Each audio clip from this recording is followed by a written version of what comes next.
Bloomberg Audio Studios. Podcasts, radio, news.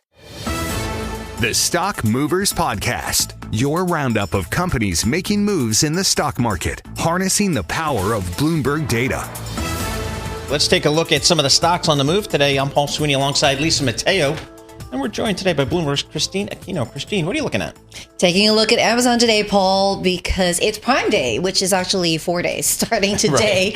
Right. So Amazon, ticker AMZ, and not doing so well, actually. It's down 0.7% at the moment. So as we mentioned, Prime Day starts today. And the expectation by Adobe analyst Vivek Pandya is that the price drops will be probably steepest in apparel, electronics, and TV. So these are your high ticket sort of spending items, right? That will probably be the most discounted. And Adobe expecting Amazon and other U.S. retailers to generate more than $23 billion in online sales during the event.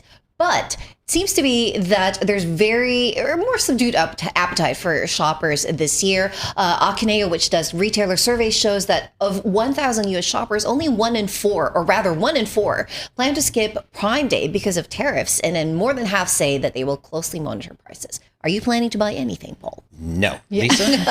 I'm not a big Prime. Sometimes I go on and I buy stuff I don't need and it just sucks me in. So it's a lot of regret after Prime Day. Yes, it's the regret after.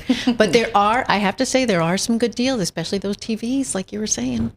All right, First Solar. Yeah, First Solar, ticker FSLR. Exactly. Tough times continuing, down more than 3% at the moment, 3.5% looking at those shares right now. And that's because President Donald Trump, in an executive order on Monday, calling for new rules that would restrict access to tax incentives for solar and wind projects. And so, under the tax and spending bill law that was signed into law before we all went on a long weekend, solar and wind developments are eligible for tax credits if they begin construction within 12 months. But the speculation was that provision had urged the Freedom Caucus. And so the executive order now, which came on Monday, is being seen as a way for President Donald Trump to kind of strike a deal with that caucus. So the plan is to more closely scrutinize the incentives. And for solar being a provider of such technology and equipment, definitely suffering those consequences today. Yeah, here in the U.S. and Europe, too, a lot of those European solar stocks, too, taking a hit. What about Bank of America?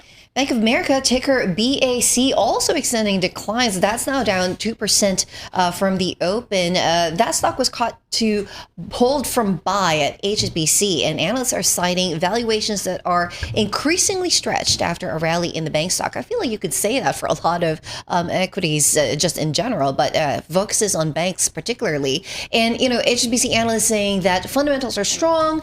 They like credit quality and an improving investment banking environment, but those are all well priced in. HSBC, though, raising its price target for Bank of America to $51 from $47. So that's currently in line with the current share price. And a reminder that Bank of America reports on July 16th. So that's just around the corner.